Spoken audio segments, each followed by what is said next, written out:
창세기 1장 3절부터 보죠.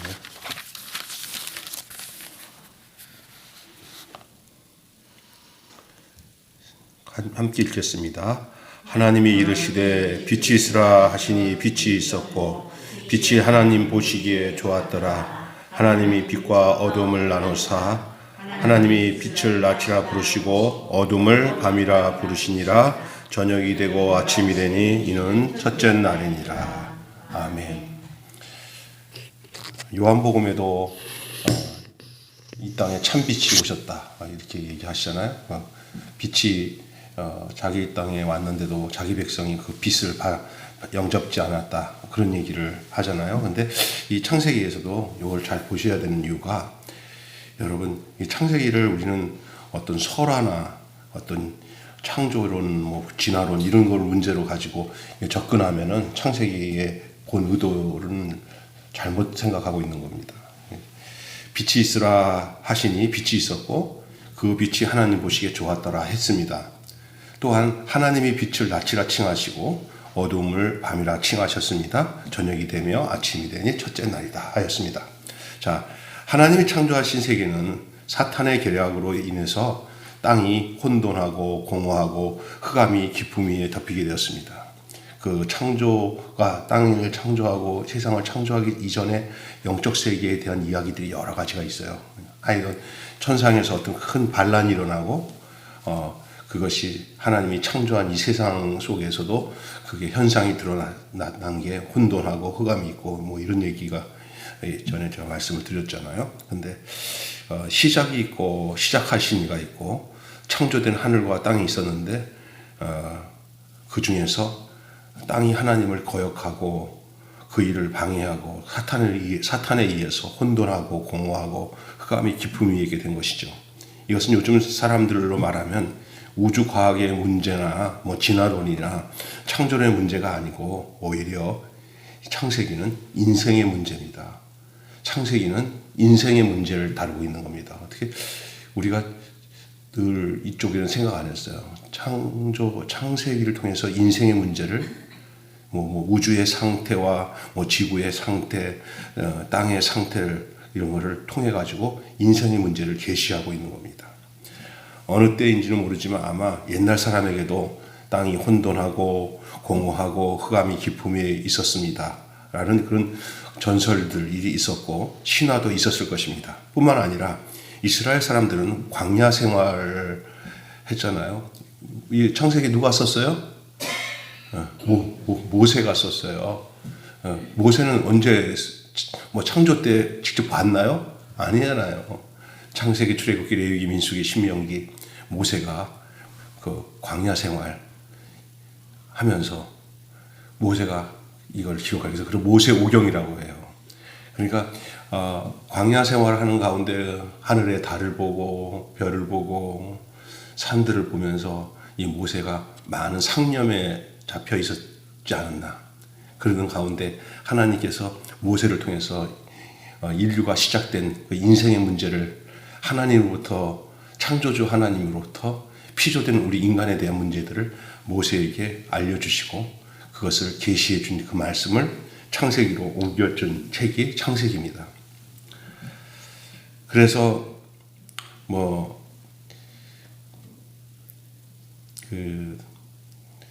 모세가 그 광야 생활 속에서 사막의 그 황폐한 모습과 이런 모습을 보면서 그 표현을 밤에 사막의 밤 얼마나 무섭습니까? 그리고 또 으시시하지 않습니까? 그 또 지금같이 네온사인이나 있지 않고 칠흑같이 어두운 밤에 그런 모습들을 아마 이 혼돈이나 흑암이나 이런 거로 표현하지 않았나 그런 생각도 들 수 있는 내용이죠. 거기서 인생의 상태를 깨닫게 될 것이라고 생각합니다. 그 인생의 상태. 그러니까 그런 눈에 보이는 그 현상에 대한 이 모습은 그걸로 족한 게 아니라 그 인생의 문제를 알려주려고 그렇게 표현하고 있는 거예요. 흑암이 혼돈하고 흑암이 가득하고 하나님의 신이 운행하더라 그렇게 얘기했잖아요. 여기서 이제 인생의 상태를 깨닫게 될 수 있는 것이죠. 하나님의 말씀을 통해서 이것을 계시했다고 할 수가 있는 것입니다. 그래서 창세기는 잘 들으셔야 돼요. 창세기는 결코 어떤 과학자들을 위해서 쓴 것도 아니고 철학자들을 위해서 쓴 것도 아닙니다.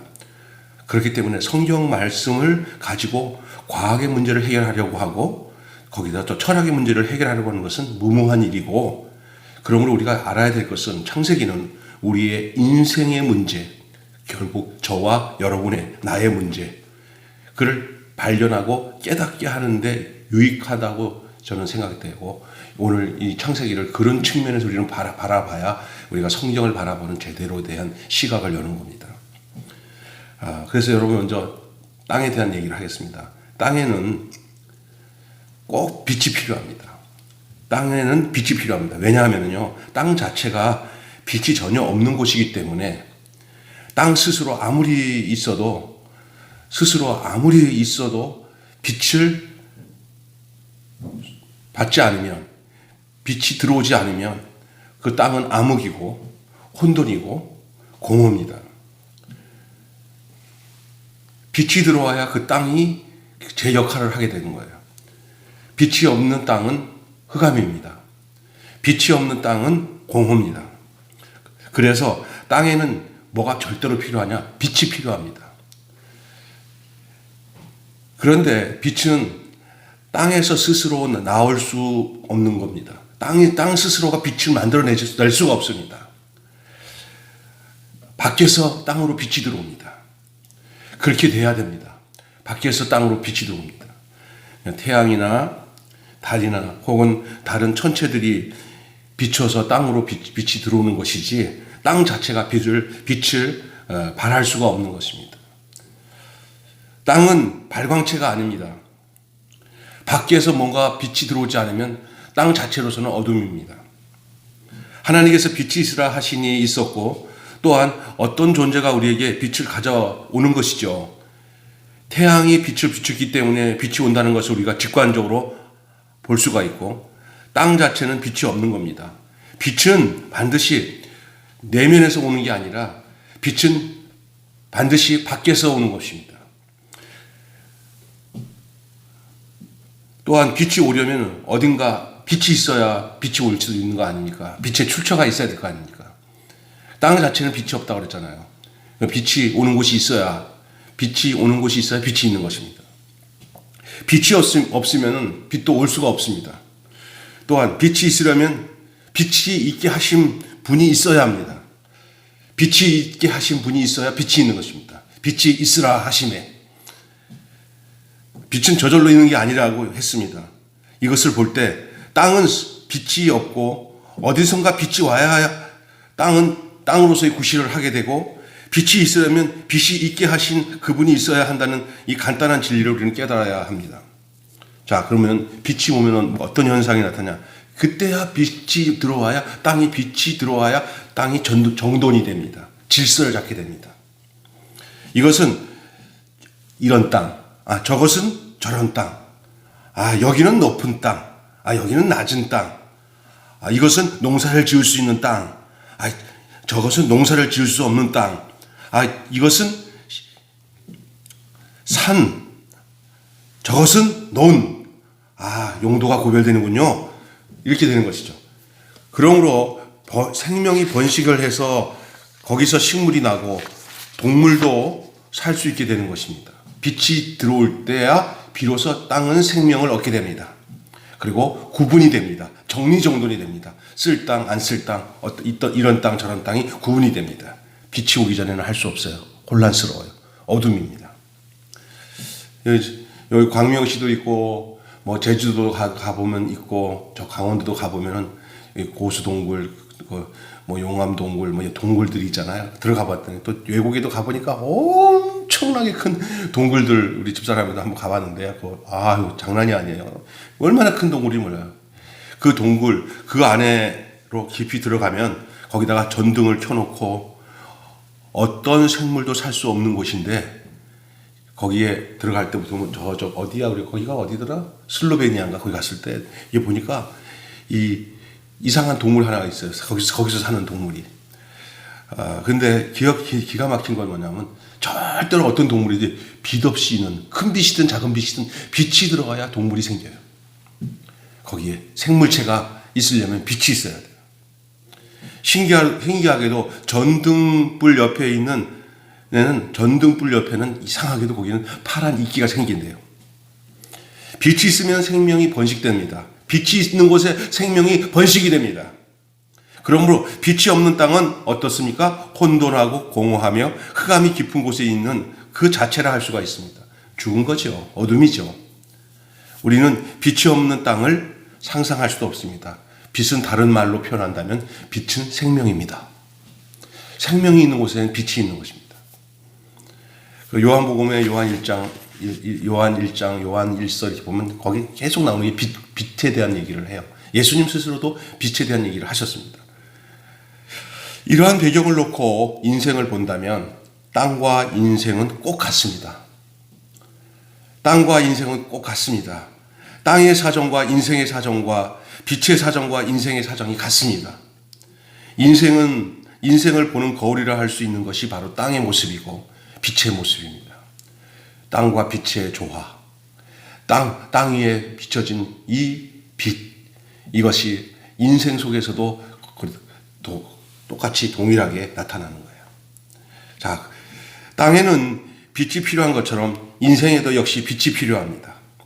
땅처럼 인생도 자체 내에서 빛이 없습니다. 우리 인생에 무슨 빛이 있을 거라고 생각하면 오산입니다. 인생은 땅입니다.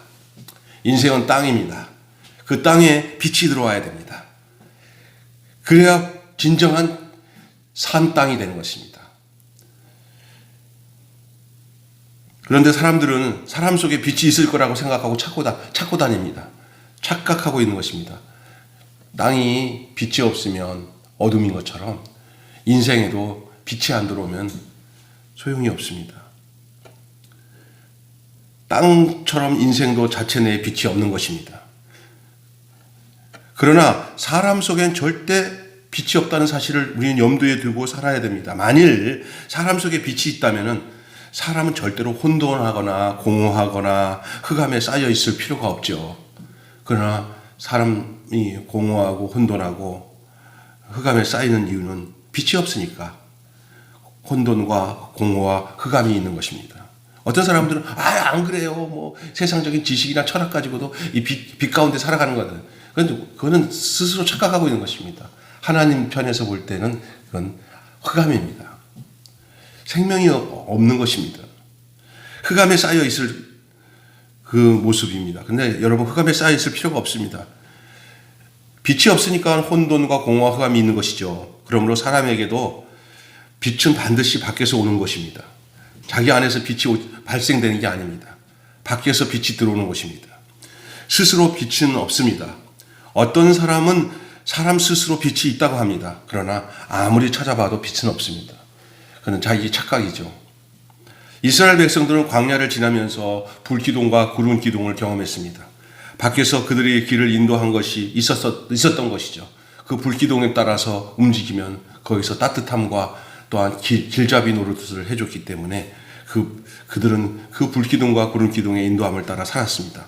끝없는 사막에서 어디가 길인지 사람이 어떻게 찾겠습니까? 그러나 불기둥과 구름 기둥이 그들에게 그 역할을 해 주었습니다. 사람 스스로 속에 빛이 있다고 찾을 수 있겠지만은 사람 스스로 속에는 빛이 없습니다. 불기둥과 기둥 기둥은 외부에 있었습니다. 그들 곁에서 그들에게 찾아온 그러한 빛이었습니다. 인생이 태어나서 스스로 산다고 하면 동물에 불과한 것입니다. 늑대 소년 이야기 아시잖아요. 늑대같이 키니까 나중에 진짜 늑대같이 돼버려요. 똑같이 돼버리잖아요. 빛이 없기 때문에. 그래서 사람이 되게 이끌어주는 빛이 없기 때문에 늑대 소년은 거의 늑대랑 똑같은 삶을 살았습니다. 우리는 부모가 있습니다. 나보다 먼저 낳은 형도 있고 또 선생도 있고 목사님도 있고 친구도 있고 인도자들이 있습니다. 그들은 우리 모든 인생에 빛의 역할을 해준 분들입니다. 만일 그들이 나를 잘못 인도하면 잘못된 길로 갈 것이고 잘 인도하면 좋은 길로 가게 될 것입니다. 결국 내 앞에서 나를 이끌고 인도하는 그분이 그것이 나의 또한 빛이라 할 수 있습니다. 사람은 보고 듣고 만지는 것을 통해서 인지합니다. 인식을 하죠. 인지하기도 하고 인식을 하죠. 아무것도 보지 못하고 듣지도 못하고 만지지도 못하면 아무것도 인식할 수가 없습니다. 그러므로 인식을 해서 알 수 있는 것을 이렇게 표현합니다. 내면적인 빛이다. 내면적인 빛이다. 라고 할 수 있어요.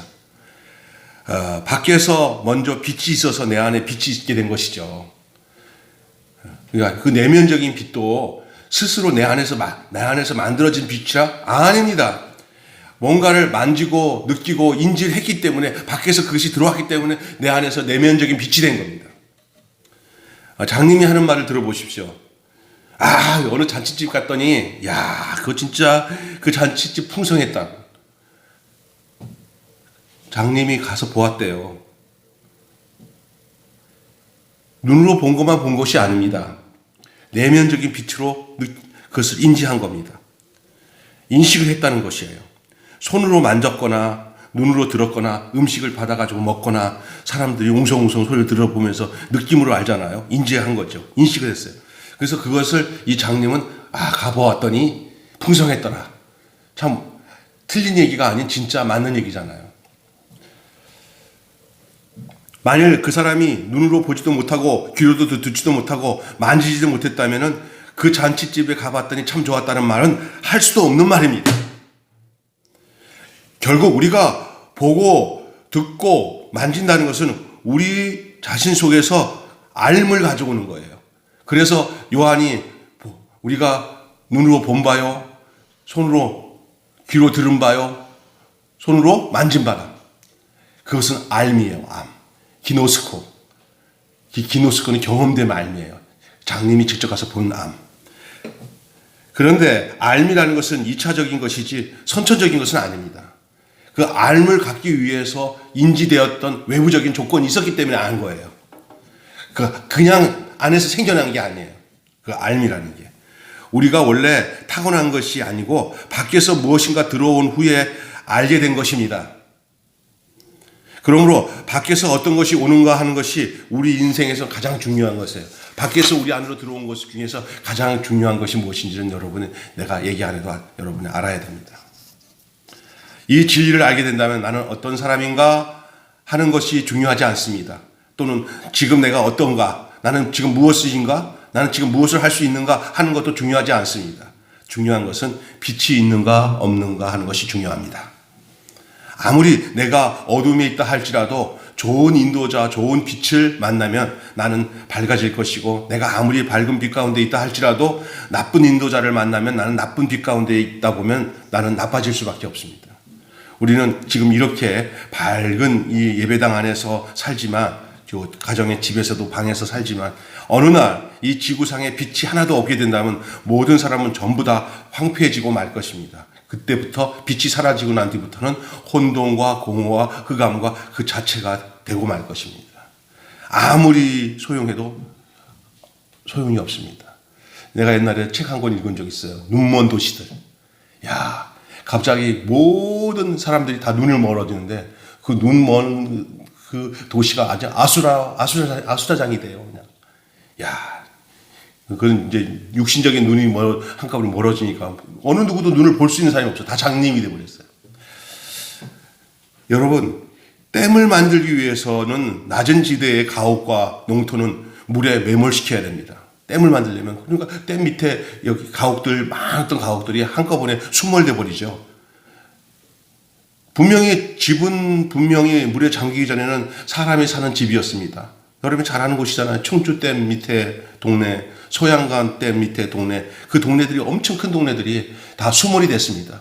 집은 집인데 그것이 전부 다 물속에 잠겨버리니까 그 동네는 완전히 창세기 1장 2절에 있는 상태인 혼돈과 공허와 흑암과 기품 위에 있는 상태, 그 상태가 바로 그런 상태입니다. 다 덮어버린 거예요. 인생도 조금 다를 거 없습니다. 조금도 다를 바 없습니다. 밖에서 온 후에 안에서 비치는 것입니다. 물질로도 밖에서 빛이 오고 정신적으로도 밖에서 빛이 오듯이 영적으로도 밖에서 빛이 옵니다. 우리에게 빛이 되고 빛을 비추는 존재들은 성경으로 말한다면은 빛이 있으라 하시니 빛이 있었다 하신 그 사람들입니다. 우리가 말로 하니까 빛이라 하시니 빛이 있었다 하는 것이지, 여러분, 하나님이라 해서 마치 돈 나라 뚝딱 하면 돈이 나오는 식으로 하실 수 있는 것이 아닙니다. 빛 그 자체라야만 우리에게 빛을 줄 수가 있습니다. 빛 자체라만이 우리에게 빛을 줄 수 있습니다. 빛은 만들어지는 게 아닙니다. 빛을 줄 수 있는 분이 빛을 줘야 됩니다. 이 빛이 아닌 것은 아무리 빛이 있으라 해도 빛이 되지 않습니다. 복도 마찬가지입니다. 복도. 내가 참으로 복받은 사람일 때 어떤 사람에게 접촉해서 그 사람에게 복이 있으란 말도 안 해도 그냥 접촉만 되면 그 사람이 그 복이 전이가 되는 겁니다. 복이 없는 사람이 축도한다고 해서 상대방이 복 받겠습니까? 말도 안 되는 소리입니다. 제도적으로, 교리적으로 목사니까 축복기도 하고, 신부니까 축복기도 하고, 스님이니까 축복하면은 복을 받을 수 있겠습니까? 절대로 그럴 수 없고 될 수도 없습니다. 복 있는 사람 곁에 있어야 복을 받습니다. 빛이 있는 곳에, 빛이 있는 사람이 있는 곳에서 빛이 전달됩니다. 그래서 예수님께서 이런 말씀하셨어요. 너희는 세상의 빛이 되어라, 너희는 세상의 소금이 되어라 하지 않았습니다. 너희는 세상의 빛이니, 너희는 세상의 소금이니, 거기서 시작하라는 거죠. 뭐가 되려고 하면은 아닌 거예요. 그건 자기 거예요. 그냥 주셨으니, 외부에서 왔으니, 빛이 왔으니, 참 빛이 세상에 왔으니, 사람들이 그 빛을 영접하지 않았으나 영접하는 자, 그 이름을 믿는 자, 그 빛을 믿는 자, 그 빛을 모셔드리는 자, 외부에서 온 빛이 그 안에 들어온 자는 하나님의 자녀가 되는 권세를 주셨으니, 너희는 빛이다. 빛의 자녀들은 착함과 진실함과 거룩함으로 산다. 이렇게 말씀하셨어요. 옛말에 이런 말이 있어요. 큰 나무 덕은 볼 수 없어도 큰 사람 덕은 본다라는 말이 있어요.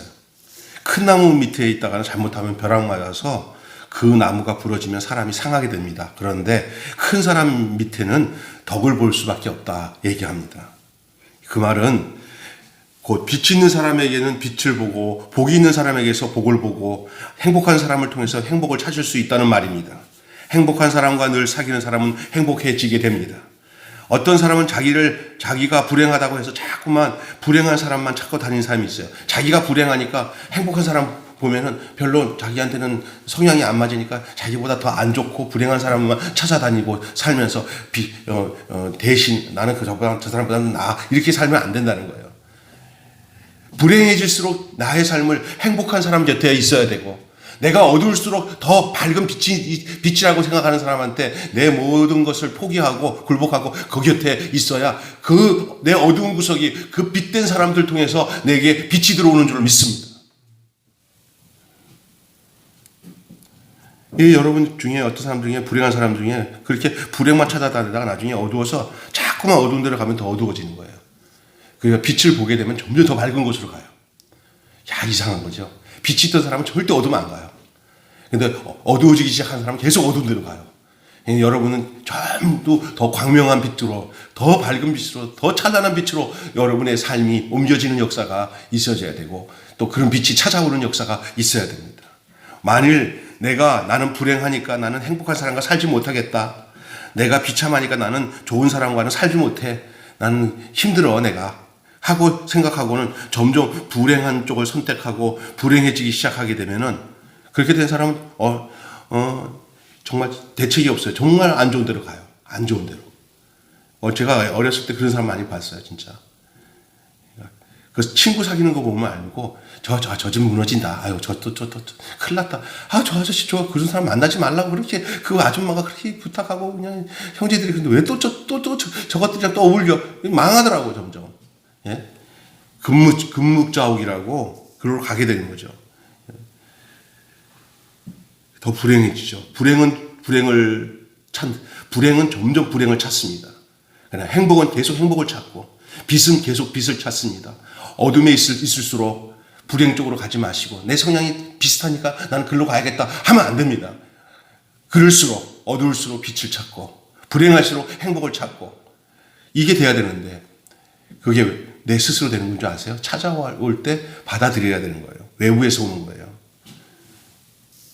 빛이 있으라 하시니 빛이 있는 사람 곁에서 살아야 하고 행복한 곳에서 같이 살아야 합니다. 그러면 어느 사이인간 내 안에 빛이 오게 됩니다. 잘 되는 곳에 가면 잘 되는 일이 있고 좋은 곳에 가면 좋은 일이 있게 됩니다. 하다못해 이삭을 줍는 일이 생기기도 합니다. 룻처럼 나오미의 자부 룻처럼 말입니다. 이삭이라도 죽게 되는 일이 생기고 그것이 모티브가 되어서 동기가 되어서 보아스랑 결혼을 하지 않았습니까? 그러나 어두운 곳, 나쁜 곳에 가면 좋을 것도 가져올 것도 전혀 없습니다. 빛이 있으라 하시니 빛이 있었다라고 말하잖아요. 이것은 하나님만이 그렇다는 의미가 아닙니다. 인간도 마찬가지입니다. 어떤 사람이라도 빛이 있는 사람은 다 다른 사람 곁에 가면 빛이 있으라 하게 되고 그 사람에게 빛이 있게 되는 것입니다.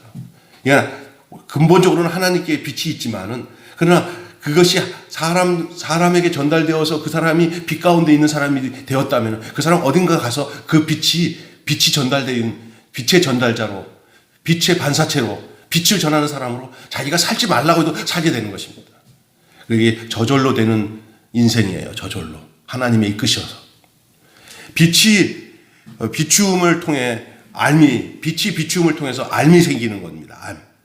어둠을 통해서 아는 인식과 빛을 통해서 아는 인식이 전혀 다릅니다. 알물 통해서 빛이 생기게 되면 그때 어떻게 되냐? 낮과 밤이 갈라집니다. 분별력이 생깁니다. 아, 이게 낮이구나. 이게 밤이구나. 빛을 통해서 알미 생기고 그 알은 낮과 밤을 가릅니다. 빛을 낮이라 칭하시고 어두움을 밤이라 칭하시라 하였는데 이것은 이 앞절에서 말하자는 혼돈과 공허와 흑암이 아니고요. 이전 이거는 빛이 왔으니까 낮과 밤으로 이게 갈려진 것, 나눠지는 것, 알게 되는 것. 낮과 밤으로 갈려졌다는 말은 사람으로 말미암아 앉을 자리와 설 자리를 아는 것과 같습니다. 앉을 자리와 설 자리를 모르는 사람은 설 때 앉고 앉을 때 서게 됩니다. 또한 이 사람은 들을 때 말할 때를 아는 사람입니다. 어떤 사람은 말할 때가 아닌데 자기가 말하는 사람이 있습니다. 또 들어야 하는 사람이 말을 할 수도 있습니다. 또 이 사람은 잘 때와 일할 때를 아는 사람이에요. 사람은 하나님이 잘 때, 쉴 때 자기도 쉬고 하나님이 일할 때 일하도록 하게 만들어 놓으셨습니다. 근데 거꾸로 되어버리면 문제가 되는 것이죠. 알미 없는 사람은 구약 성경에 보면은 안식일을 지키라 이 말은 하나님의 안식에 참여해라 그 말인데요. 이게 뭐냐? 하나님이 쉬면 쉬고 하나님이 일하시면 일하는 거예요. 사람은 일을 할 때 일하고 쉴 때 쉬라는 말이에요. 아무 때나 나서면 안 된다는 말이에요. 이게 바로 낮과 밤을 갈렸다는 말. 이건 앉을 자리와 설 자리를 구분하는 거죠. 낮과 밤이라는 말은 그런 의미를 말하고 있는 거예요. 일어날 때가 있고 누울 때가 있습니다. 들을 때가 있고 말할 때가 있습니다. 들어갈 때가 있고 나갈 때가 있습니다. 앉고 설 때를 아는 사람, 그 사람이 된 사람입니다. 그런 사람은 자기의 때를 아는 사람이고 자기 자리를 아는 사람입니다. 자기의 때도 아닌데 공연히 나와서 설쳐보지만 전혀 되지 않습니다. 어떤 사람이 혁명을 해서 성공했다고 하잖아요. 그러면 그걸 통해서 아무나 다 혁명해서 대통령 되고 성공하는 거 아닙니다. 성공 못하면 그냥 목이 날아가는 것이죠. 그걸 잘 알아야 되죠. 아무나 하는 것이 아니죠. 내 생각으로 해서 되는 것도 아니고요. 하나님께서 낮과 밤을 가르셨어요. 인생도 낮과 밤이 갈라져야 비로소 사람이 이제 제자리로 오게 되는 거예요. 빛이 없을 때는 모두가 혼돈입니다. 깜깜함입니다. 무질서입니다. 정돈이 안 됩니다. 모두 다 앉을 자리에 설 자리를 모르고 나대기 시작합니다. 그 인생이 얼마나 복잡해지겠습니까? 그런 사람들이 수백 명, 수천 명, 수만 명이 모여 산다면 거기는 아수라죠. 혼돈 그 자체죠. 이 나라가 지금 그 지경에 놓여 있어요. 이것이 바로 불교에서 말하는 아수라장이라는 말입니다. 나는 하나님의 비춤이 있어서 결국 이 혼돈에서 벗어나게 되는 그런 역사가 우리에게 있어야 될 것을 정말 여러분에게 주문합니다. 빛이 들어와야 돼요. 빛이 있으라. 하나님의 빛. 혼돈과 공허와 흥함이 있었던 것은 빛이 없어서 그러는 거예요. 나라는 사람을 탓할 수 있는 것이 아닙니다. 빛이 없었기 때문에 그런 존재였습니다. 나를 이끄는 자가 없었고 보여주는 자가 없었기 때문에 그럴 수밖에 없었습니다. 다른 사람도 마찬가지입니다. 그렇게 하고 있기 때문에 우리 모두 그렇게 하면 될 줄로 알았던 거예요. 그러나 이제 남이 하는 것을 보고 따라 하니까 나도 혼란이 있고 그 사람도 혼란이 되는 그런 결과를 초래하게 되는 것입니다. 그런데 그렇지 않은 사람을 만나면 달라집니다. 빛이 있는 사람을 만나게 되니까 내 자신도 빛이 있는 사람이 되는 겁니다. 여러분, 그냥 예수님이 직접 오셔서 빛으로 여러분이 찾아온다고 생각하는 것은 굉장히 위험천만합니다. 사람을 통해서 주님은 예수님께서 그 빛을 전달하십니다. 직통계시로 오는 사람이 된다고 생각하는데 빛은 전달되어지는 것입니다. 태초에 하나님이 천지를 창조하시니라 하신 말씀을 듣고 나니까 시작도 있고 시작하신 이가 있다는 것을 알게 됩니다. 주님은 창조주요, 나는 피조물이고, 주님은 시작하신 분이고, 주님이 시작해서 만들어진 게 우리고, 그런 걸 알게 되죠. 거기서 나 자신의 시작된 자리를 알게 되고, 근원을 알게 되는 거예요. 근원. 나는 누구로 인하여서 시작된 자입니까? 내가 스스로 날뛴 것은 아닌가? 누군가가 나를 이끌어줘야 할 자라는 것을 알았습니다. 내가 나대로 사는 게 아니라 그가 나를 이끌지 않으면 살 수 없는 존재라는 것을 알았습니다. 그럴 때 인생이 정리됩니다. 그 인생이 정리된 것은 빛이 들어왔기 때문에, 나를 이끌 그 빛이 들어왔기 때문에, 참 빛이 들어왔기 때문에 차츰차츰 정리가 됩니다.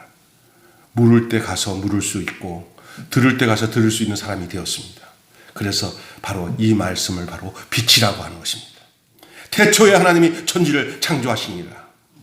이것은 나에게, 여러분에게 빛입니다. 그 다음에 땅이 혼돈하고 공허하며 흑암이 깊은 부에 있다는 말을 듣고 우리는 어떻습니까? 그런 복잡한 사람이라는 것을 알게 됩니다. 그 전에 내가 그런 사람이었음에도 불구하고 스스로 온전한 사람이라고 생각했지 않았습니까? 우리 스스로가 온전해질 거라고. 그러나 그런 나의 상태, 우리의 상태를 전혀 몰라서 그래요. 우리는 땅이요, 땅. 빛이 없으면 혼돈하고 흑암이요, 공허합니다. 빛이 오니까 질서가 잡힙니다. 나의 상태는 빛이 없는 땅과 같은 상태였습니다. 흑암의 상태였습니다.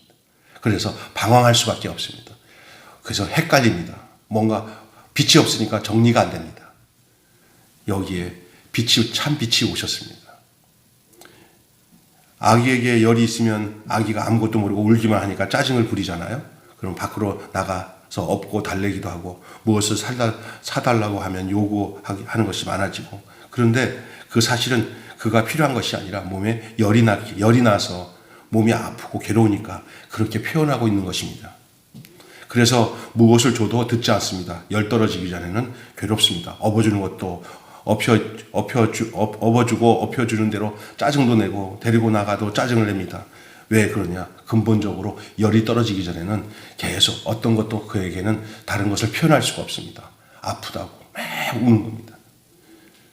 속에 열이 있는데 표현만 그런 식으로 하는 것 뿐입니다. 그래서 이것 사달라 저 사달라 속에는 열이 있기 때문에 요구하는 게 많고 짜증내는 게 많습니다. 우리의 인생도 지금 생각해보면 단지 속에 빛이 없기 때문에 이렇게 열나는 인생을 살았던 거 아닙니까? 방황하고 살았던 거 아닙니까? 그러나 방황을 하면서도 나는 방황하는 줄을 모르고 살은 겁니다. 옳지도 않으면서 옳은 줄로 착각하고 살았습니다. 방황 자체도 몰랐습니다. 오늘 많은 사람들에게 당신은 방황하고 있습니까? 라고 말하면 왜 내가 방황하고 있어? 당신은 어둠입니다. 그러면 내가 왜 어둠입니까? 다 그렇게 말합니다. 나같이 살라고 하세요? 그렇게 얘기합니다. 그 사람들의 특징이 뭐냐? 빛이 없기 때문에. 빛이 없는 사람은 자기가 옳은 줄로 하고 자기 소견대로 삽니다. 빛이 있는 사람은 어두운 가운데 있는 사람을 보면 금방 압니다. 그래서 빛이 안에 있는 사람은 딱 보면 어둠이구나. 어이구, 야, 저 생명이 있네. 빛이 있네. 그게 분별이 됩니다. 금방 압니다. 저 사람은 혼돈이구나. 저 사람은 어둠이구나. 알게 됩니다. 그러나 어둠에 있는 사람은 자기가 전혀 알 수도 없습니다. 서로가 몰라, 서로가. 원인을 어둠인지 아닌지도 모릅니다. 사람은 남이 나에게 뭐라고 하는 것, 남이 나를 보는 관점, 그거 절대 시인하지 않습니다. 사람들은 다, 저 사람은 왜 저렇다, 저 사람은 왜 저렇다 하는데 자기는 전혀 그걸 시인하지 않으려고 합니다. 자기는 반드시 무엇인가 할 수 있다고 생각하는 거예요. 자기의 눈에는 아버지의 얼굴, 어머니의 얼굴이 빨갛게 보여도 자기만은 빨갛지 않다고 생각합니다. 다 자기도 빨갛고 엄마도 빨갛고 아버지도 빨간데 자기는 안 빨갛다는 거예요. 엄마 빨갛다는 거예요. 그게 왜 그러냐? 자기 얼굴을 보지 못하기 때문에. 거울이 없어요. 그는 거울이 없어요. 사람이 거울이 없다면 자기 얼굴을 알 사람이 누가 있겠습니까? 아무도 자기 얼굴을 알 사람이 없습니다. 심지어 냇가에 가서 그 흐르는 그 물을 연못에 가서 비춰봐서 그걸 거울 삼아서 자기 얼굴을 알 수는 있겠지만 그것마저 없다면 자기 얼굴을 어떻게 알겠습니까? 더듬어서 이렇게 알 수는 있을지 모르겠지만 전혀 알 수 없죠. 빛은 거울입니다. 빛이 있으니까 내 얼굴을 아는 것입니다. 빛이 없으면 자기 얼굴을 모르는데 무엇을 알 수가 있겠습니까? 빛이 있으니까 얼굴을 아는 것이지 무엇을 안다고 아무것도 안다고 할 수가 없어요. 빛이 없으면, 거울이 없으면. 모르면서 안다고 할 수도 없는 것이잖아요. 남이 나에게 당신 얼굴은 빨갛습니다 할 때 왜 내 얼굴이 빨갛냐고 그렇게밖에 할 수 없는 것입니다. 자기 눈을 볼 수 없으니까. 남이 나에게 당신은 빨갛습니다 하면 그렇구나 하고 알아야 하는 것이지 내가 뭘 안다고 나보다 빨갛냐 너는 뭘 안다고 나한테 그런 소리 하냐고 대들 수밖에 없는 것입니다. 나를 보고 있는 사람은 나의 빛입니다. 그가 무슨 말을 하든지 그 말에 대해서 내가 그래요? 그렇군요. 라고 하면 그 사람은 빛을 받아들일 수 있는 소양을 갖춰지기 시작한 사람입니다. 그 사람은 이제 좋은 거울들이 많습니다. 좋은 빛들이 그 주변에서 있게 됩니다. 그는 스스로 그 빛들을 보면서 자기도 빛으로 바뀌어지고 있습니다. 사람들은 전부 나의 빛이라고 할 수 있습니다. 이 사람들이 비추어서 나를 아는 것입니다. 나는 이런 사람이구나 하고 알게 되는 것입니다. 남이 나를 보고 규정하는 것을 내가 시인할 수 있는 사람 된다면 그래서 남의 소리가 아주 어느 때는 기분 나쁜 소리라도 그걸 다 수용하고 받을 수 있는 사람이라면 그것은 빛이 있는 사람일 가능성이 굉장히 높습니다. 그런데 그 소리 듣기 싫어. 무슨 개벽다기 같은 소리를 하는 거야. 내가 나를 다 잘 알지. 이건 어둠입니다. 가장 나에게서 확실한 거울, 확실한 빛은 살아계신 예수 그리스도인 줄 믿습니다. 그러니 절대로 이것을 시인하지 않는 사람이 있어요. 남이 뭐라고 하든지 절대로 시인하지 않는 사람이 있어요. 이런 사람을 보고 어떤 사람은 그 사람을 향해서 위대하다 하기도 하고 어떤 사람은 똑똑하다 하기도 합니다.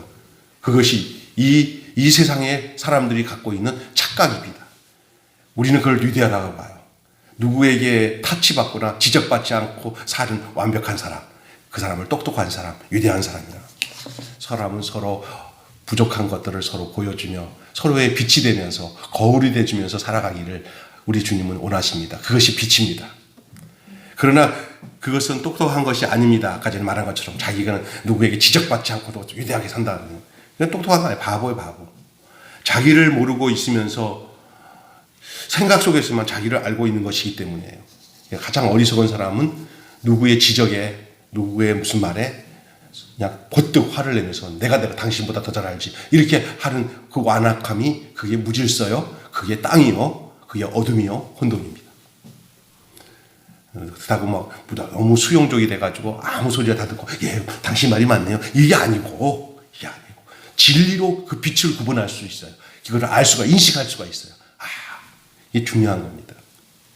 자기가 혼돈과 공허와 흑암에 있다는 것을 모르고 산다는 것은 얼마나 어둠입니까? 그러므로 이것을 깨달아 아는 것이 빛입니다. 아무리 하나님께서 너는 흙이다, 흙으로 지어졌다 하셔도 우리는 알아듣지 못해요. 무슨 흙이 뭐야? 그런데 어느 날 내가 흙이구나. 나는 흙과 같은 존재다. 흙의 운명이 곧 나의 운명이다. 정윤선 대표가 그 완전히 손쓰지 못하는 상황에서 자기가 흙이라는 것을 알았다고 고백하잖아요. 놀라운 여자예요. 그래서 저 사람은 빛이 들어왔구나. 흙이란 존재를 알았을 때 빛이 들어온 거예요. 그래서 모든 것을 감사로 바꾸잖아요. 나는 흙이구나. 나는 흙과 같구나. 흙의 운명과 나의 운명은 같구나. 그걸 아는 거예요. 흙은 모든 것을 다 소화합니다. 다 받아들입니다. 지으신 이를 알고 인도자를 알고 그 다음에 나를 알게 되는 거예요. 이것이 바로 낮과 밤이 갈라지는 겁니다. 이것이 바로 낮과 밤이 갈라지는 겁니다. 이전에는 누가 빛이고 누가 어둠인지 내가 지금 어디로 가고 있는지 전혀 모르고 있었습니다. 무엇이 낮이고 무엇이 밤인지 낮밤이 몰라요. 낮밤도 모르고 물불도 몰라요. 이게 물인지 불인지 물불도 몰라요. 그런 사람이에요. 저 사람은 낮과 밤을 모르는 사람이다. 앞뒤도 모르는 사람이다. 라고 하는 말은 바로 빛이 없다는 말로 표현하는 말이라고 할 수 있습니다. 빛이 없으면 낮과 밤이 없고 물불을 못 가리고 앞뒤를 모르는 거예요. 그리고 흙이라는 것을 몰라요. 자기가 흙이라는 것을. 우리는 아무것도 할 수 없는 존재이지만 외부에서 그 생명이 그 빛이 들어올 때 우리가 거기서 질서를 잡고 거기서 정돈이 되고 낮과 밤이 구분될 수 있는 사람이 되는 거예요. 진정한 암. 그러나 이제 낮과 밤과 빛과 어둠, 인도자와 따르는 자, 앞뒤를 알게 되는 것이죠. 빛이 오니까 하나님의 말씀이 오니까 그것을 알게 되는 것입니다. 이거를 보시고 하나님께서는 좋아하셨다 하셨습니다. 그걸 보고 심히 좋아했다. 보시기에 좋았더라. 이것이 바로 우리 인생에게 하는 말입니다. 빛을 받아들인 땅에게 하는 말입니다. 빛을 받아들인 땅에게 말하는 것입니다. 낮과 밤이 구분되는 것을 보고 심히 좋았더라. 보시기에 좋았더라. 심히는 사람 만들었을 때고. 그래서 그렇게 된 겁니다. 빛을 창조하시고 심히 좋았더라. 빛이 임하는 곳에 주님은 좋았더라. 보시기에 좋았더라. 그렇게 말씀하는 거예요. 하나님의 말씀이 오니까 그것을 알게 되는 거예요. 이것은 또한 사람이 보아도 좋은 상태고 내가 보아도 참으로 좋은 상태, 이 상태가 바로 하나님이 원하시는 상태예요. 여러분, 하나님이 좋았다 하고 인정하시는 것은 우리들도 좋은 거예요. 절대 하나님은 비상식적인 분이 아니라 하나님이 보시기 좋았다라는 그 자체가 되면은 우리 서로가 모두 다 좋은 거예요. 예. 우리가 안 좋은데 하나님만 좋으면 하나님은 그거는 변태지요. 그런 하나님 아니에요. 하나님은 온전하신 분이에요. 우리 하나님 보시기에 좋았다 그럴 때는 우리 인생으로서는 최고의 상태, 최고 좋은 거예요. 하나님 보시기에 좋았더라. 이것이 첫째 날이라 하였습니다. 인생은 여기서부터 시작됩니다. 그래서 첫째 날이라 했습니다. 우리의 인생이 이렇게 빛으로 말미암아서 첫째 날이 시작되는 사람이 되면 반석 위에 지은 지혜로운 사람과 같이 될 것입니다. 그러나 혼돈과 공허와 흑암 속에서 시작한 사람은 아무리 그가 어느 곳에 가도 그 상태를 벗어나지 못할 겁니다. 그 흑암의 상태를, 그 어둠의 상태를 벗어나지 못할 것입니다. 빛으로 시작한 지혜로운 사람, 그 사람은 반석 위에 쓴 사람이고 그 사람 속에는 늘 주님의 광채가, 주님의 영광이 임하는 삶을 살게 되는 것입니다. 시작이 그런 시작이기 때문에 그것은 주님의 빛이 들어와서, 하나님의 말하시는 빛이 들어와서 보시기에 좋은 상태가 되었기 때문에 우리를 향하신 주님의 목적은 우리가 주님 보시기에 좋은 사람, 바로 빛 가운데 있는 사람, 빛이 임한 사람, 빛이 임한 땅처럼 모든 것이 구분이 되고 알아지고 수용해지고 모든 것을 통해서